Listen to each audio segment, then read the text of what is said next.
thank you very much. He's MAGA all the way. It's Make Argentina Great Again. I heard about him when he was campaigning, and even before his campaign. He's a great economist, and he was saying a lot of very correct things, and he was very much in a conservative mode. And I heard all about you as you were running and even before you were running, because as a tremendously talented economist, you were getting a lot of good write-ups, and I appreciated that. But he was Make Argentina Great Again. It worked. I actually sent him some hats for his early part of the campaign, and then he called me. He wanted a lot more, and I said, "When does it stop? When will it stop?" And it stopped with him winning, and he's become very popular, and he's on the verge of a breakthrough. I think he's really on the verge of tremendous economic success, and I know that Scott Bessent is helping, and our great Scott is doing a job, and he feels very strongly about it. And Scott, do you want to say just a couple of words about that, please? Yes, sir. The president is fighting 100 years of bad economic history and policy, and is both presidents. Both. We're fighting bad. I thought he was talking about the U.S. president when he said. And there's a midterm election coming up. We think he's going to do quite well, and then continue his reform agenda. Mr. President, as you said, President Obama had a big opportunity during his term, which he wasted. Many governments in Latin America went center-right, and the U.S. ignored them. We are not going to ignore our allies. It is economic strength. We're using our economic strength to create peace, just as you've done all over the world. And it is much better to form an economic bridge with our allies, people who want to do the right thing, than have to have shoot at narco gunboats. So we think that this is an opportunity for the Argentinian people, and that President Milei is the one to do it. He's got a great cabinet. He's got a great team who we've worked with over the past weeks. And the election is coming up very soon, and it's a very big election being watched by the world, because he's done an incredible job. But with that comes some pain, and they have some pain, and now they're coming out of it. And I think the victory is very important. Your poll numbers, I hear, are pretty good, but I think they'll be better after this. And, you know, our approvals are somewhat subject to who wins the election, because if a socialist, or in the case of New York City, a communist wins, you feel a lot differently about making an investment. I think, Scott, you'd feel that if somebody that had no chance, in other words, if somebody wins and has no chance of ever having a great economy because of that philosophy, you would put a halt to what we're doing. Yes, sir, and we're confident that President Milei is going to do well. We've been criticized by a couple of American Peronists, like Senator Warren. And you know, she and that's a compliment. Yeah. She has no idea what she's doing. She's a nasty, horrible senator. Go ahead. Other than that, I like her very much. Yes, and she and her protege in New York, Mandami, who I don't even think he's a Peronist. I think he's more the communist Chauvinismo. So we stand with the president and what he stands for, and the hope for the Argentinian people. And President Trump, just like you, he carries the young people. So it's hope for the future. The Argentines have made the decision to shake off 100 years of bad policy. They went from one of the richest countries in the world to a ton of debt. And I think that with the bridge the U.S. is giving them and the strong policies, that Argentina can be great again. Thank you very much. Please, go ahead, please. Muchísimas gracias por esta recepción. Me siento muy honrado, muy especialmente en este momento en el que, digamos, gracias al gran liderazgo suyo, presidente Trump, ha logrado la paz en Medio Oriente. No solo este gran logro que ha sido alcanzar la paz en Medio Oriente, sino lograr el retorno de los 20 rehenes vivos. Además, quiero también felicitar por esa labor y por entender, digamos, la amenaza que es el socialismo del siglo XXI en todo el mundo, y en especial en América Latina, la labor de Marco Rubio. Y también quiero agradecer profundamente el enorme trabajo que ha hecho el secretario Besen, digamos, para ayudar a superar este problema de iliquidez que tenía Argentina como consecuencia, digamos, de los ataques políticos que hemos sufrido por nuestros opositores, que no quieren que Argentina vuelva a abrazar las ideas de la libertad y que quieran volver a abrazar ideas perimidas, fracasadas, que en el fondo no son ni más ni menos que caminos que conducen al socialismo.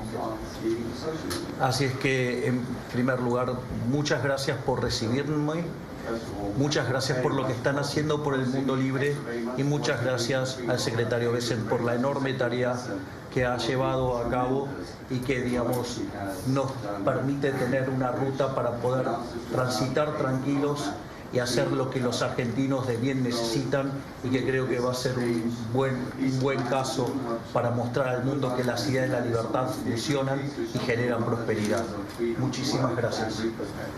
Thank you very much. Do we have a interpreter that wants to, you all either have that, has everyone understood? Because I think you made a very important, profound statement, actually. But we could have it interpreted if you want. Does anybody want it interpreted? Would you like that? Would you like it? Can the interpreter speak what, do we have somebody set up for that? You want? It's actually simultaneous, so if the President would like to repeat his statement, we can do it. No, that's okay. Don't worry about it. We'll leave it that way. So it's an honor to have you here.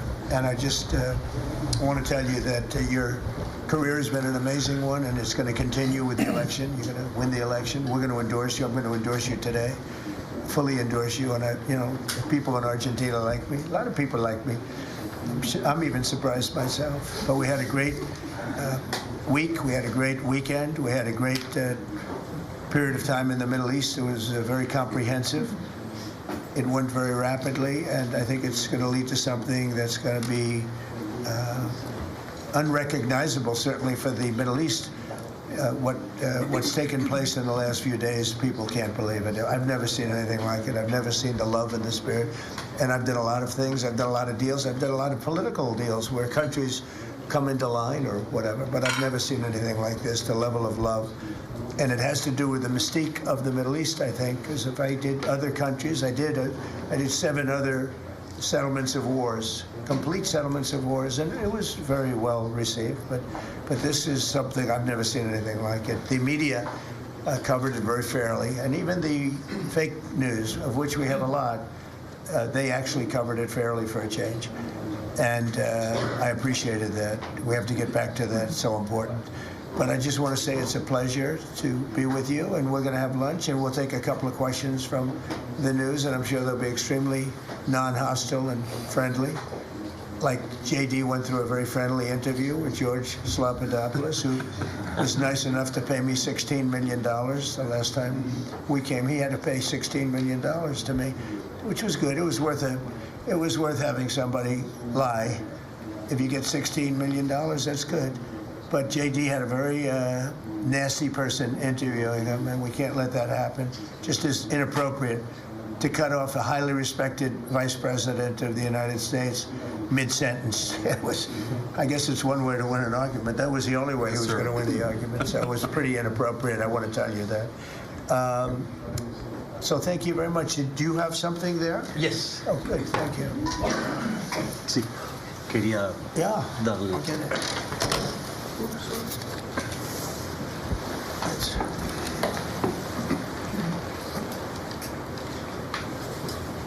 That's fantastic. Thank you very much. And when he did this letter, Mr. President, your settlement in the Middle East wasn't done. So we have to do a new letter Let's do that. to include it that, because this is a very important. You have to add one extra sentence. Exactly. That's great. Thank you very much. This is a great Such a beautiful statement. Thank you very much. You're welcome. That's beautiful. Thank you. Mr. President, Okay. Mr. President, how is this Argentina? Why don't we talk about Argentina first? And Yeah. Go ahead. How is Argentina Are going? you worried about the how is this influence of Argentina- China in Argentina? Sorry.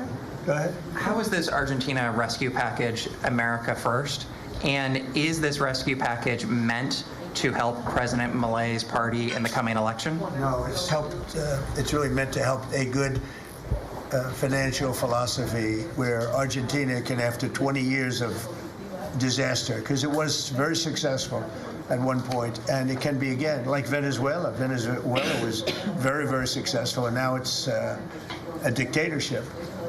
So when we can help our neighbors, we're making tremendous progress in South America. South America, Marco was telling me, he's like our great expert here. He really knows it. But, you were telling me that so many of the countries are coming our way.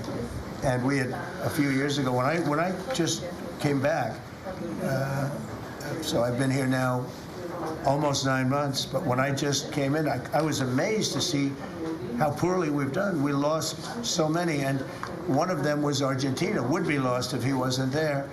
And I think he will be there because the people recognize he's done an amazing job. He took over a real mess. So did I take over a mess. I took over a mess by, the Biden group. And Obama he started it, I'll tell you. Barack Hussein Obama started it.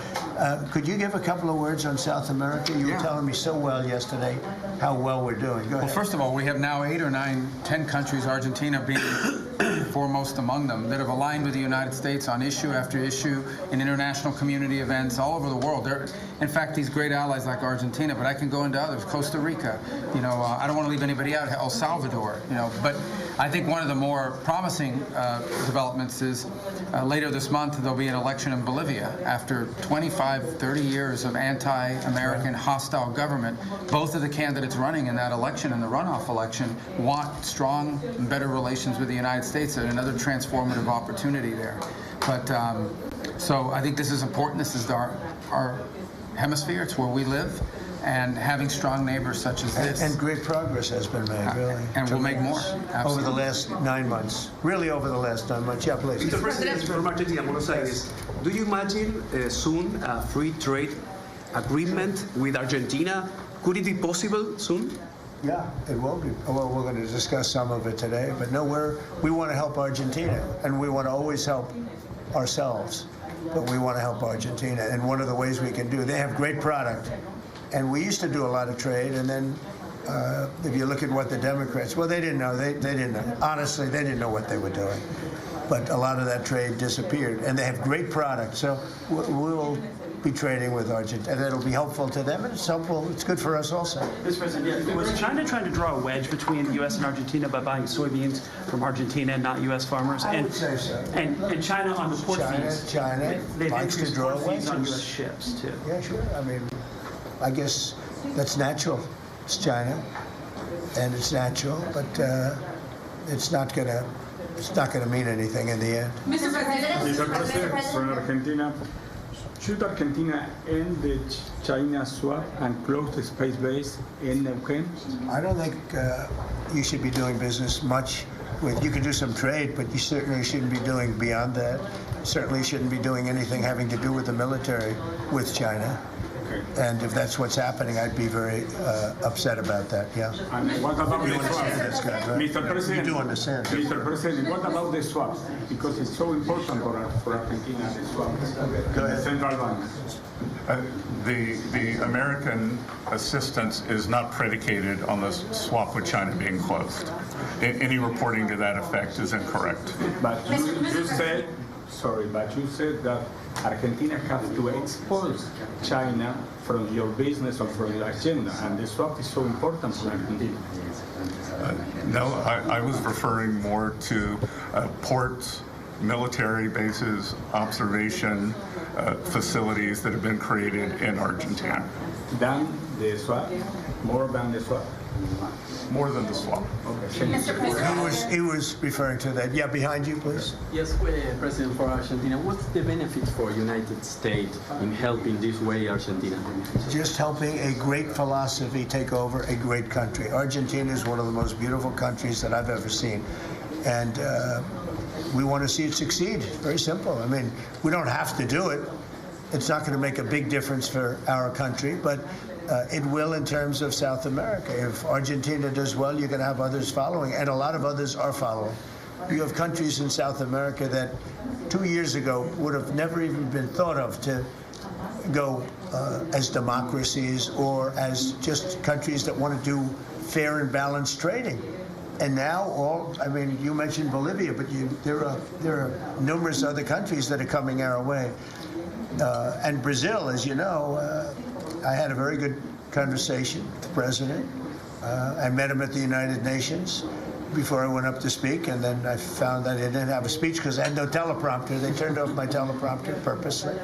They made it impossible for me. But it didn't silence me. I spoke without, and it was a good speech. It was a good speech. But no, think of that. You go into the United Nations, I'm speaking in front of 158 leaders and the whole world. And I look at my teleprompter, and it's dead. They killed my teleprompter. They wouldn't let the man that operated into the booth. Can you believe that? You don't have any specific interest in economic terms for the state? I do have. No, I want to see it succeed. I think it's going to be great, and we will benefit also. But it's not that big a benefit because it's not that big a country, but it's a very important country, and it's a country that can be very successful. There are some countries that will never be successful. This is a country that has great potential if it has the right leadership, and you have the right leadership with this man right here. Okay? Mr. President, would you support dollarization? I would say that I'll leave that up to my my economic people, but I like the dollar. I'm very strong on the dollar. And anybody who wants to deal in dollars, they have an advantage over people that aren't. But for the most part, we're keeping it that way. I think if Biden would have, Biden, that group would have gotten elected, meaning Kamala, you wouldn't have the dollar as your currency anymore. You wouldn't have a world domination by the dollar if I didn't win this election. And now the domination, like BRICS. I told anybody who wants to be in BRICS, that's fine, but we're going to put tariffs on your nation. Everybody dropped out. They're all dropping out of BRICS. BRICS was an attack on the dollar. And I said, you want to play that game, I'm going to put tariffs on all of your product coming into the U.S. They said, like I said, we're dropping out of BRICS. And BRICS is like, they don't even talk about it anymore. Scott, do you want to add to that, please? We're very happy with the current currency arrangement. Mr. President,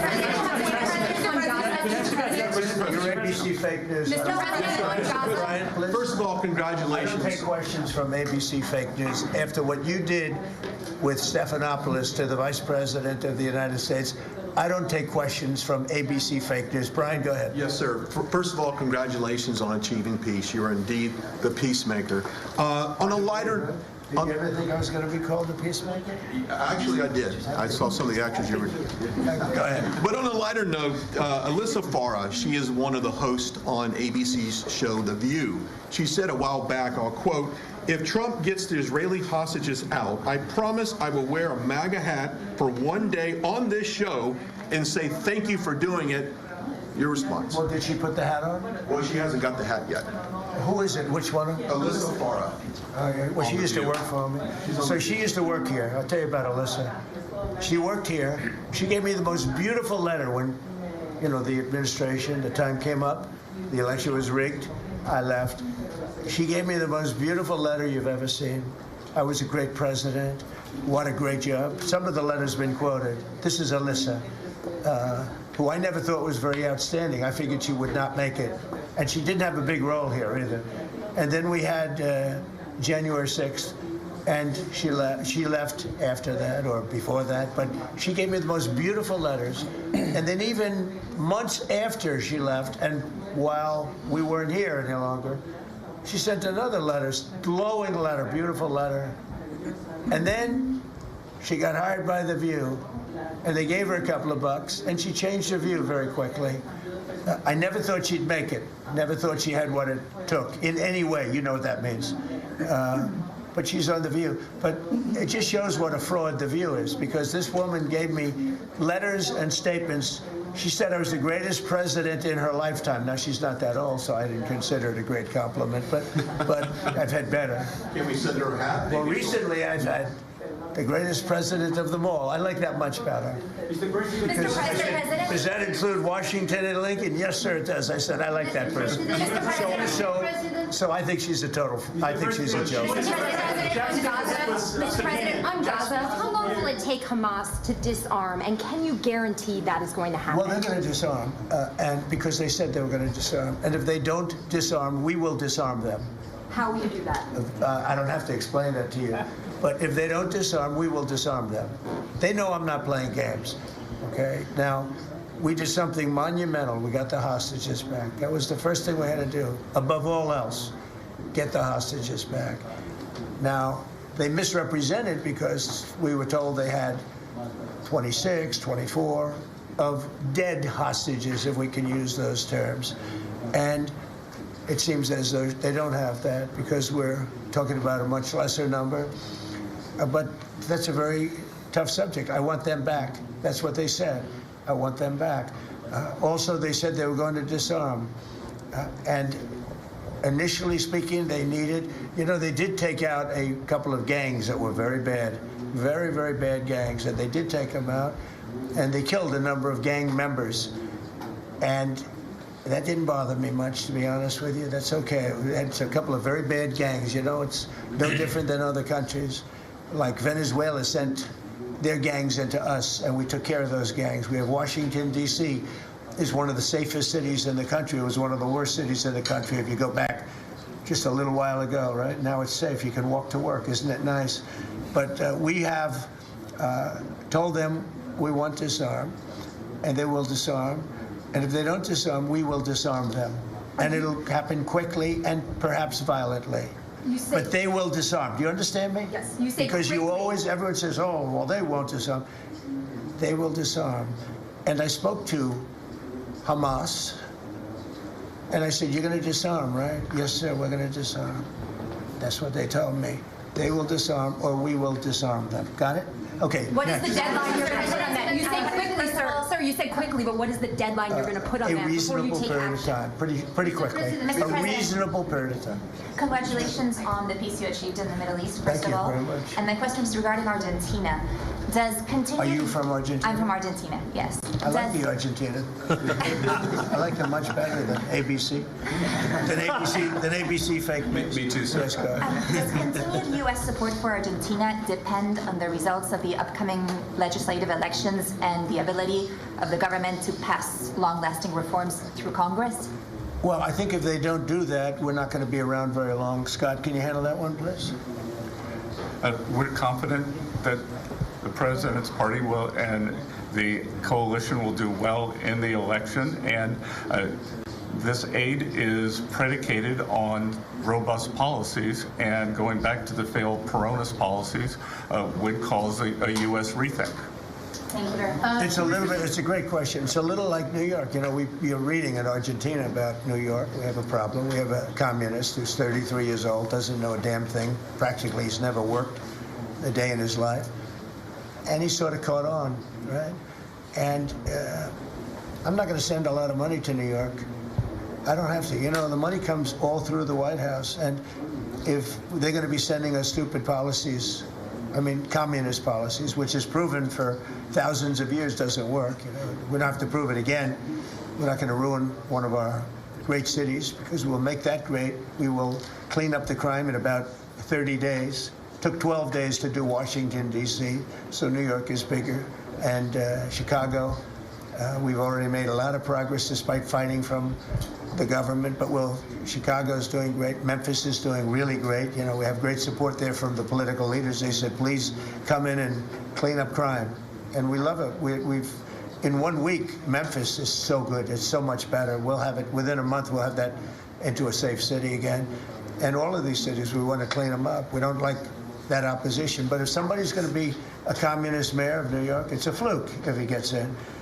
There are a lot of failed people that he's running against. I mean, we have failed, you have inferior candidates or something, because it's impossible to think that New York City can have a communist mayor. He's a communist. He's not a socialist, by the way. There's a big difference. He's a communist. He's down and dirty.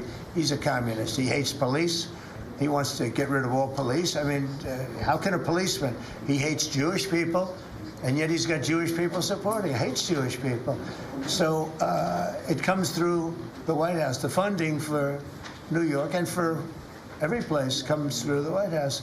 And I'm very generous, and I was always very generous with New York, even when you had opposition there, but I was always very generous.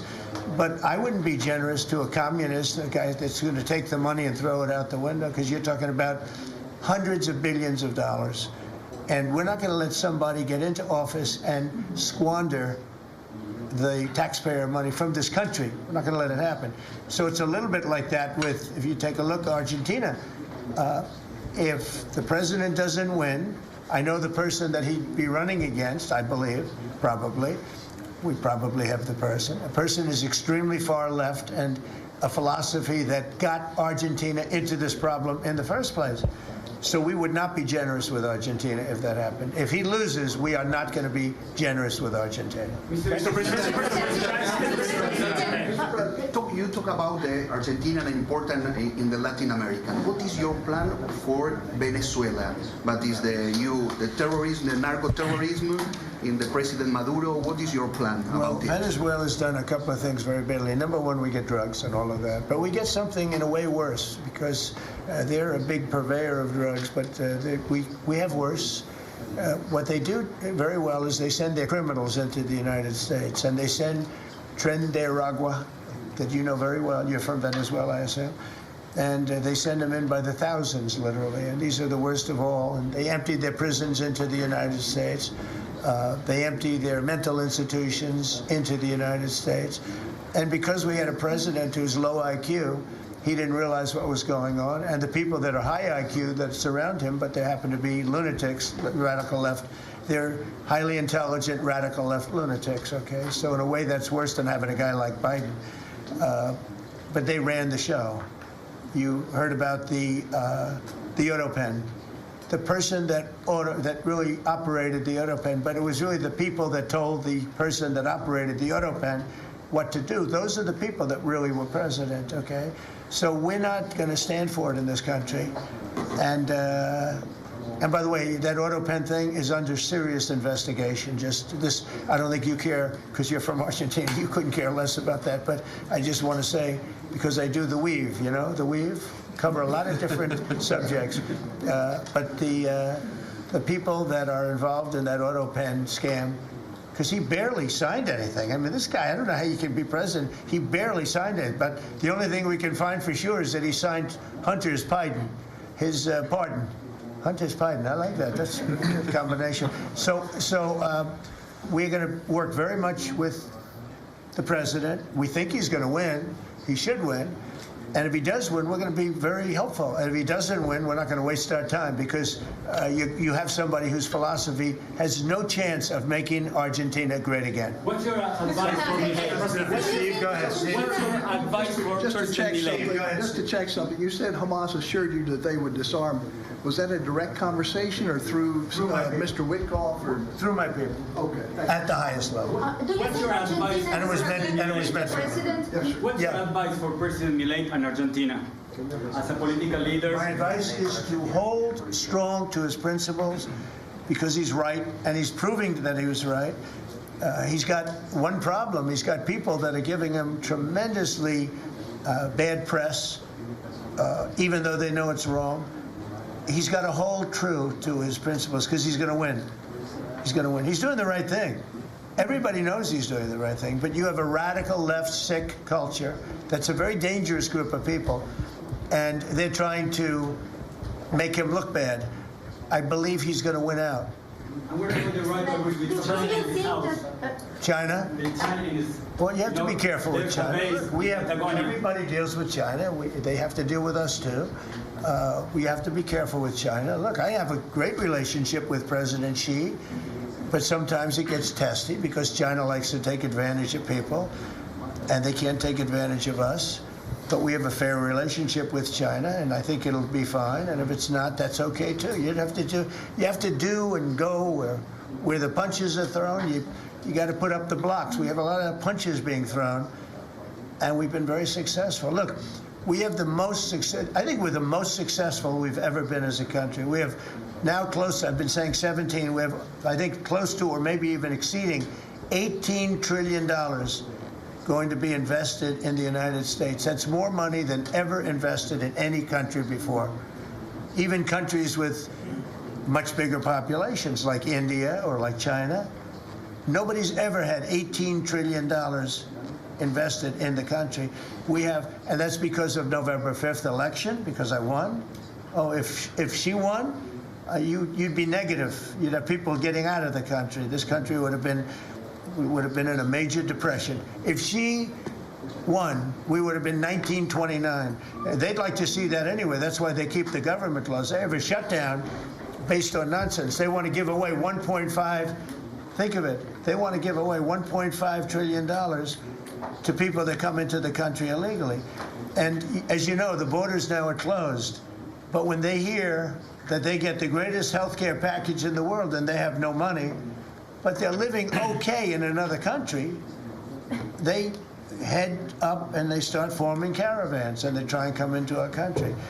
But the big problem is they want to give health care to people that should not get health care. They want to give health care to illegal immigrants by the millions. Look at Gavin Newsom, what he's done. He's ruined California. He gives health care to anybody. And I guess they do it for votes. I actually think it's bad politics, but I guess they do it for votes. So I'm with this man because his philosophy is correct. And he may win and he may not win, but I think he's going to win. And if he wins, we're staying with him. And if he doesn't win, we're gone. How can Argentina help to the peace process, to the Middle East peace process? They can help by doing well. If Argentina does well, that's helpful because they know we help Argentina. So if Argentina is successful, that's great because they view us as somebody that helped Argentina and they did well, and the United States maybe will help them and they're going to do well. So the success of Argentina would be a great feather in the cap of the USA because we're helping them. Right? You understand? Yeah. Yeah, please, behind you. Behind you. Thank you, Mr. President. Last week you said that NATO should consider expelling Spain. What? You said that NATO should consider expelling Spain. Would you support that? What expelling Spain? NATO consider expelling Spain. Oh. I'm very unhappy with Spain. They're the only country that didn't raise up their number to 5%. Every other country in NATO raised up to 5%. And Spain is doing very well off our backs. So I'm not happy with Spain. Spain gets protection, and they know, look, they're sort of in the semi-middle of it, so they're going to get protected automatically. Even if you don't want to protect them, you're protecting them because of the way they're located. And I think what Spain did is a very bad thing for NATO. I think it's very unfair to NATO. It wouldn't matter if you said you're not going to protect them because they're pretty much protected. What are you going to do? Go through the other countries and let's go attack Spain, right? So I think what they did is not nice. I think it's very disrespectful to NATO. In fact, I was thinking about giving them trade punishment through tariffs because of what they did. And I may do that. I think unbelievably disrespectful. Spain, the only one out of all the countries in NATO, the only one that said that is Spain. And I think that's, I think they should be punished for that. Yes. On the government shutdown, you have the money to pay the troops on October 15th? Okay. How is I actually have a man who is a very wealthy person, you'll know that when I tell you this, who called a donor, a great gentleman, and he said, if there's any money necessary, shortfall, for the paying of the troops, then I will pay it, meaning he will pay it. How about that? I said, look, We're not going to need it. We're going to take care of our troops. But this was a position that's being forced upon us by Democrats. And all they have to do is just sign a piece of paper saying we're going to keep it going the way it is. You know, there's nothing. It's not like it shouldn't even be an argument. They've signed it many times before. I don't want to bore you with the fact that Schumer said 100 times you should never close up government. But Schumer's a weakened politician. I mean, he's going to finish his career as a failed politician. He's a failed politician. He's allowed the radical left to take over the Democrat Party. So if they write books about that, if they write books about him, they're going to have to say that his career ended by allowing the radical left to take over the party. I mean, I won an election in a landslide because people are not into the radical left, and the Democrat Party is. People didn't want to see men playing in women's sports. They didn't want to see transgender for everybody.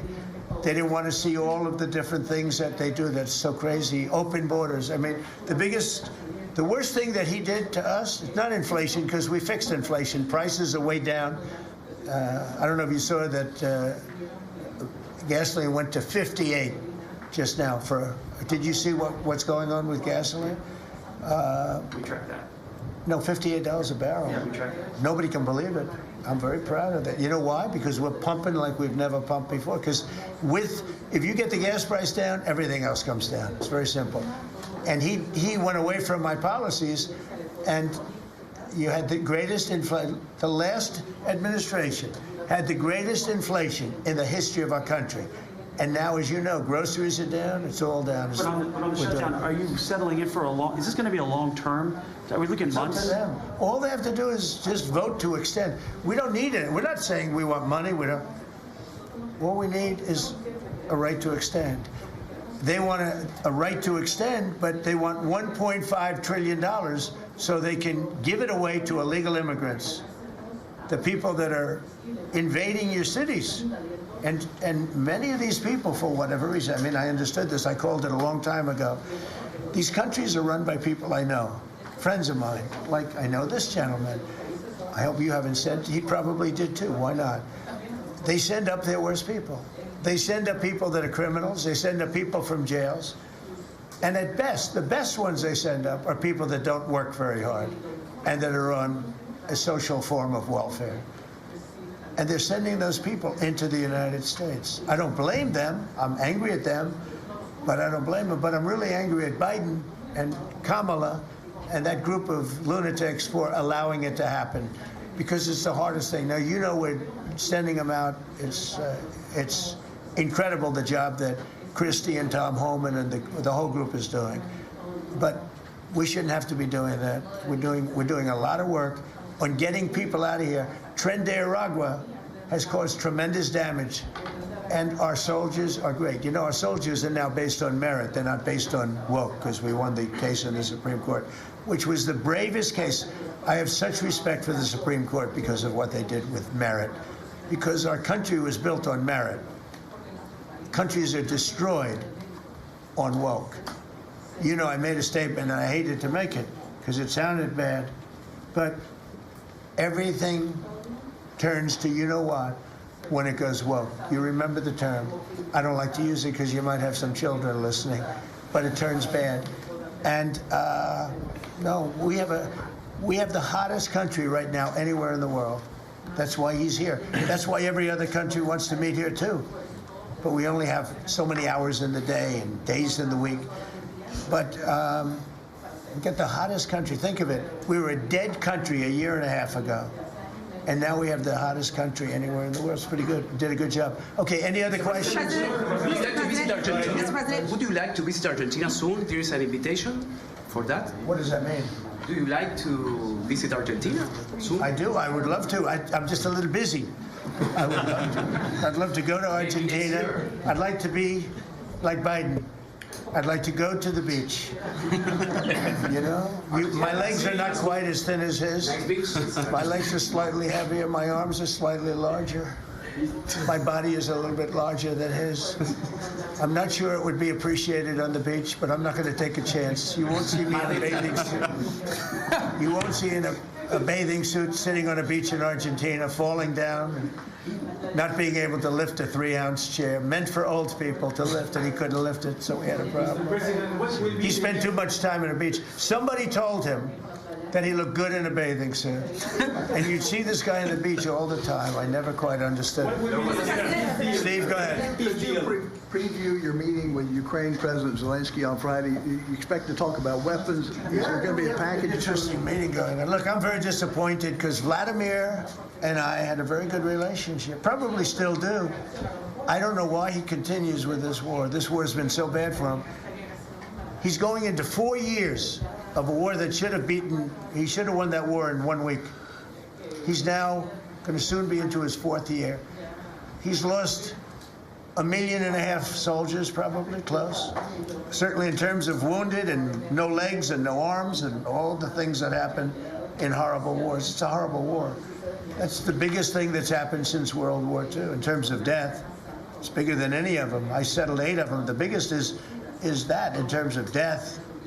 Incredible. I think India, Pakistan had great potential too.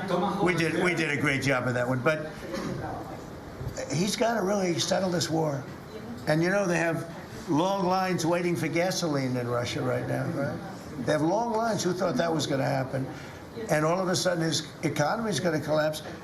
And I'd like to see him do well. I mean, I had a very good relationship with Vladimir Putin, but he just doesn't want to end that war. And I think it's making him look very bad. He could end it. He could end it quickly. And I have to tell you, I give credit because who would think that Ukraine could have fought Russia for 4 years to essentially a standstill? Now, there has been some early, you know, before they knew what the hell was happening, because it happened quick. Biden should have never let that happen. That's a war that should have never happened, but it did. But it's not making Russia look good, I will tell you that. Tomahawks in Ukraine? We'll be talking about Ukraine, yeah. I mean, I have the president coming in on Friday, and I know what he has to say. He wants weapons. He would like to have tomahawks. Everyone else wants tomahawks. And we have a lot of tomahawks. Tomahawk is do you need any tomahawks in Argentina?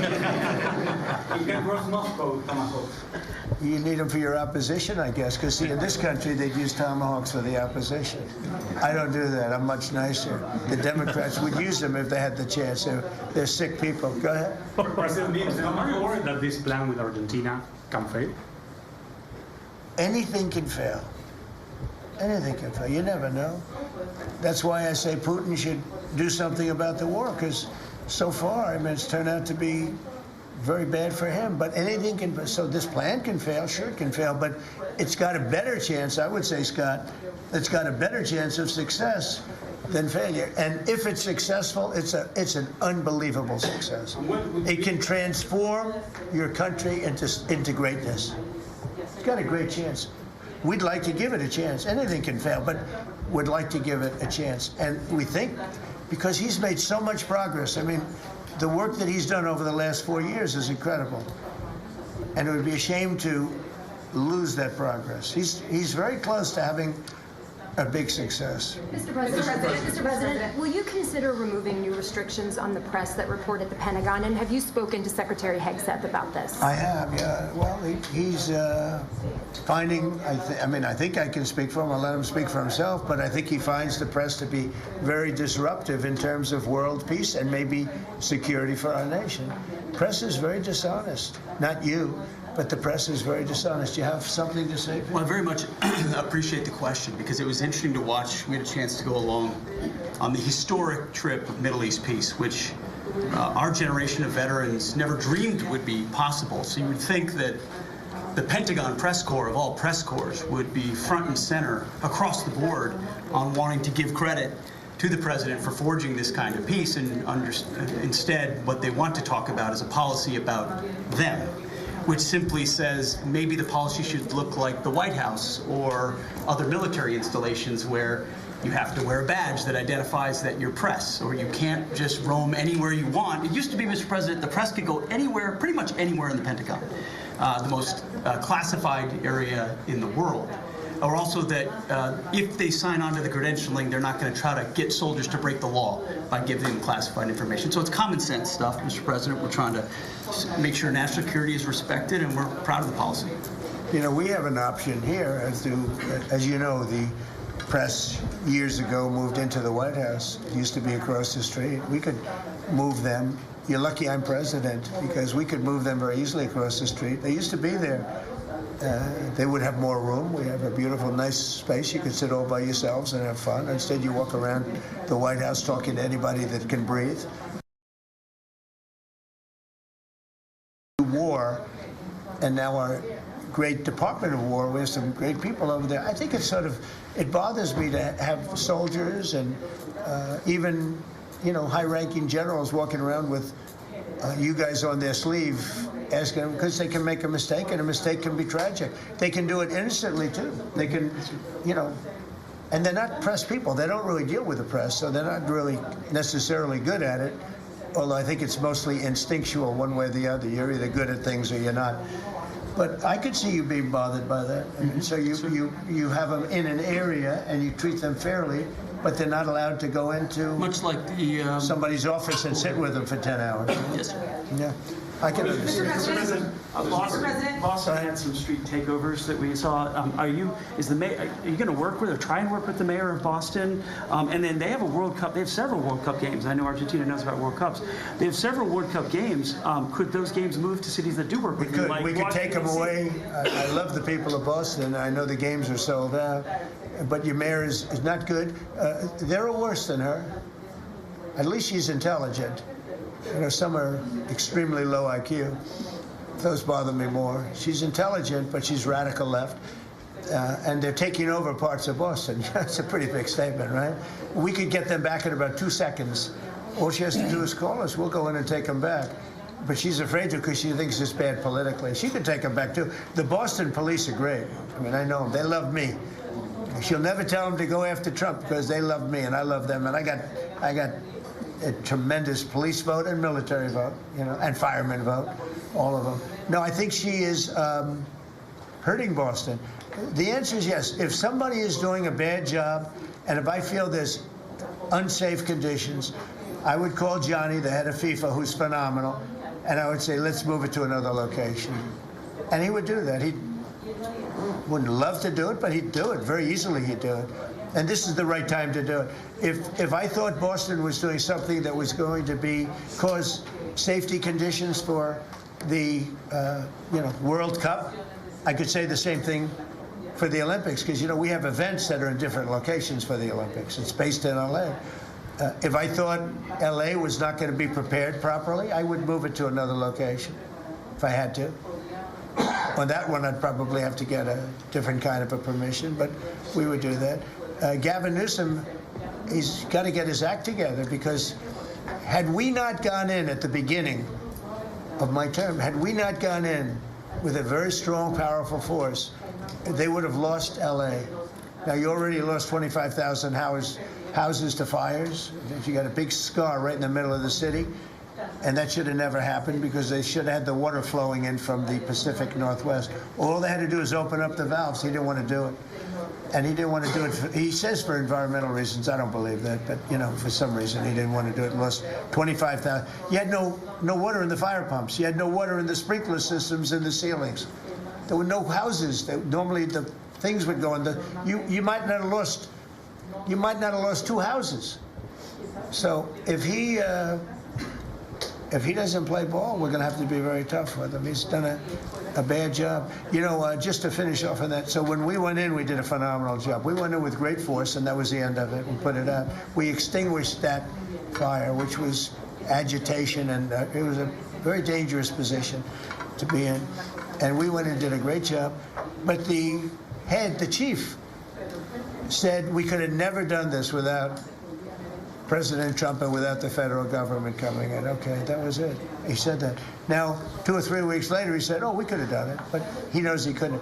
The city was going to be taken over if I didn't go in. And you have to remember that. Los Angeles was going to be taken over.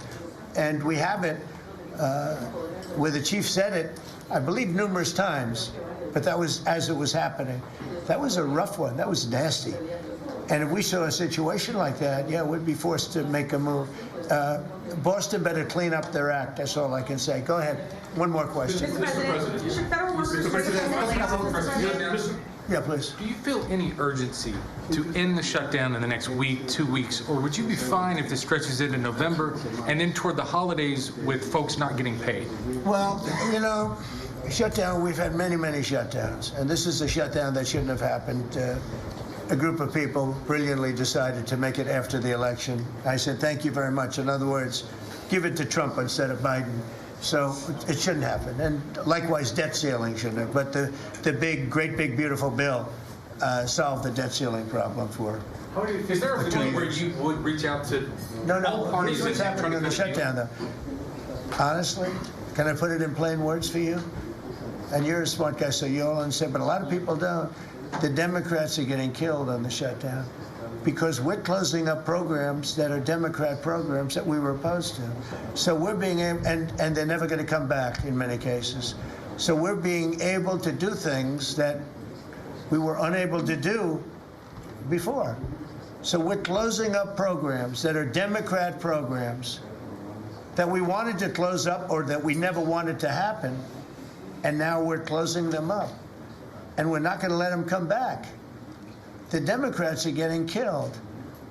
And we're going to have a list of them on Friday, closing up some of the most egregious, socialist, semi-communist, probably not full communist, we're saving that for New York, but semi-communist programs, and we're closing them up. We're not closing up Republican programs because we think they work. So the Democrats are getting killed, but they're not telling the people about that. I say it, nobody, well, I haven't said it probably as bluntly as I just said it, but so we are closing up Democrat programs that we think that we disagree with, and they're never going to open again. Thank you very much. Thank you, everybody.